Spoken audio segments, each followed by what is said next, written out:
नमस्कार दोस्तों, आपका हमारे चैनल पर स्वागत है। आज मैं आपको कार्तिक स्नान की एक बूढ़ी माँ की बहुत ही सुंदर कहानी सुनाने जा रही हूँ। अगर आपको ये कहानी पसंद आए तो कमेंट बॉक्स में कार्तिक देवता की जय अवश्य लिखें। किसी गांव में एक बूढ़ी माँ रहती थी। उसके एक बेटा और बहू थे। जब कार्तिक का महीना आया तो उस बूढ़ी माँ ने अपने बेटे से कहा, बेटा मैं कार्तिक स्नान के लिए जाऊंगी और 1 महीना वहीं रहूंगी। तो बेटे ने कहा, ठीक है माँ, मैं आपके लिए लड्डू बनवा देता हूँ। फिर बेटे ने अपनी पत्नी से कहा कि माँ के लिए 30 लड्डू बना दो ताकि वो पूजा पाठ करने के बाद कुछ खा सके। बहू यह बात सुनकर नाराज हो गई, लेकिन गुस्से से ही सही उसने 30 लड्डू बनाकर दे दिए। फिर बूढ़ी माँ नदी किनारे कार्तिक स्नान के लिए चली गई और वहीं एक किनारे पर झोंपड़ी बनाकर रहने लगी। बूढ़ी माँ रोज सुबह उठकर स्नान करती और जैसे ही एक लड्डू निकालकर खाने लगती तो हनुमान जी बंदर के रूप में वहाँ आ जाते। तब बूढ़ी माँ वो लड्डू अपने खुशी से उस बंदर को दे देती। अब रोज हनुमान जी बंदर के रूप में आते और बूढ़ी माँ रोज बंदर को लड्डू दे देती। इसी तरह पूरा कार्तिक का महीना बीत गया और सभी लड्डू उस बूढ़ी माँ ने उस बंदर को खिला दिए।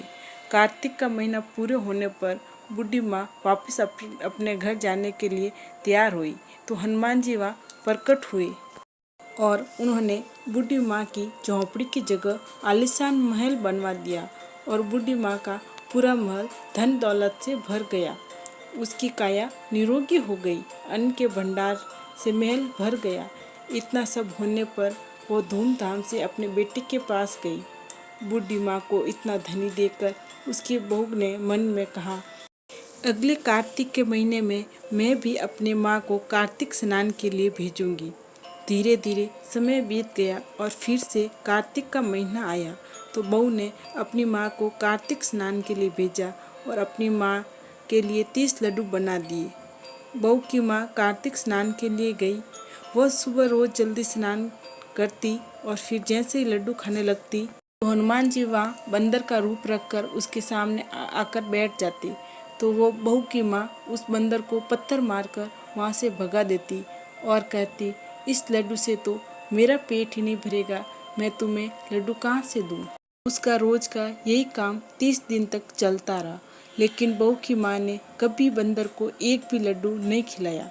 कार्तिक का महीना खत्म हुआ और बहू की माँ वापस जाने को तैयार हुई तो हनुमान जी फिर से वहाँ प्रकट हुए और उन्होंने बहू की माँ की झोंपड़ी को कूड़े करकट में बदल दिया और माँ को डुक्कर बना दिया। कार्तिक का महीना खत्म होने पर बहू ने अपने पति से कहा कि कार्तिक का महीना खत्म हो गया है, आप मेरी माँ को गाजे बाजे के साथ लेकर आओ।